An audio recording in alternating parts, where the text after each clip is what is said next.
Bootstrap tab-pane. So this is the part that we are going to implement into our template into this tutorial. So stay tuned.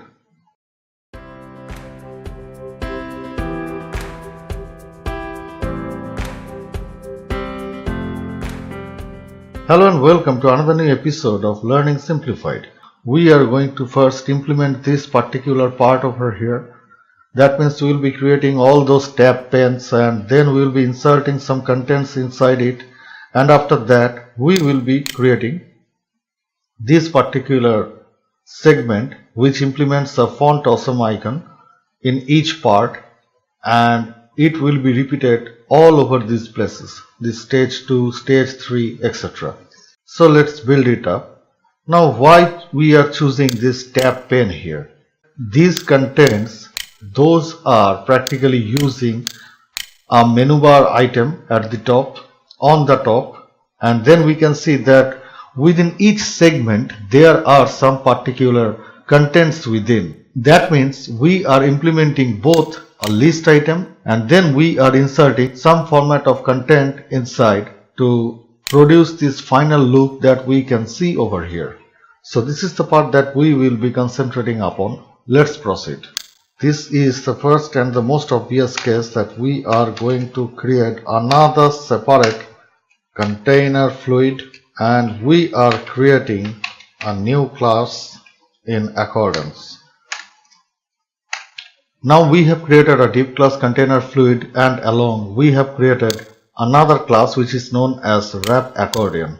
So first of all, let's customize this class into our custom style sheet. And beneath all those things, we are now creating this particular class wrap accordion. So this is the first thing. Now first of all, let's check that whether this div is being applied or not. So all we are going to do, we are using these two parameters to check the condition. Height is the one and the other one is background. Now if we get back into our project and reload, okay, now we can see that a div has been imposed with a class name of wrap accordion, and it is right beneath the other divs. So far the contents that has been produced into our template. Now we are sure that this div is imposed and right onto track. So we are now making all those modifications. Those will be used in the final case. That means this height will be discarded off and the background will be white. So now if we reload, we can see that a div will be lying beneath. Inside this particular div class called sm2, all we are doing now, we will be creating an unordered list. Now we will be using a class here. Actually we will be using two more class, nab and nab tabs.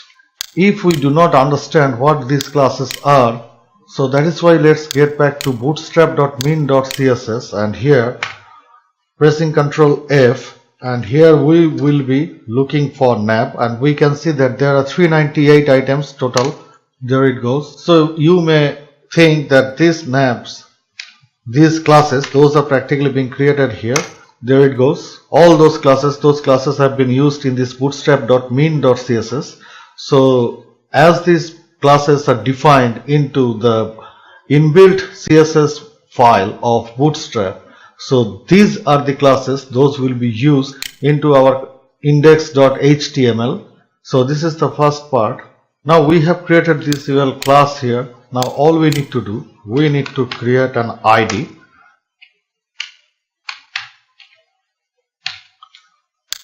So this is the ID that has been used over here. In the second case, we need to create all those list items inside. So we will be creating some list items.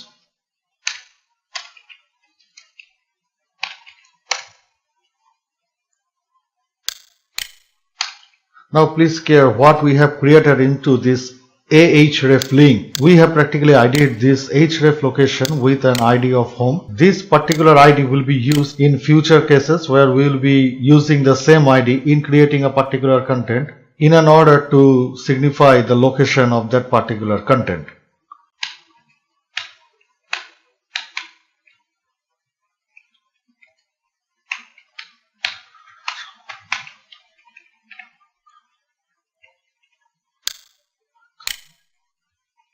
We have already closed this list item, so we don't have a need of it here too.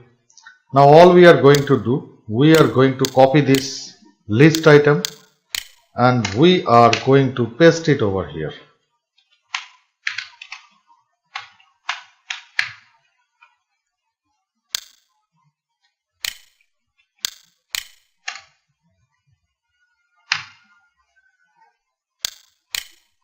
Now we have created all those list items over here. First of all, change all those IDs. We have created here home. Now for say we have created here finance. This will be the ID of this particular part.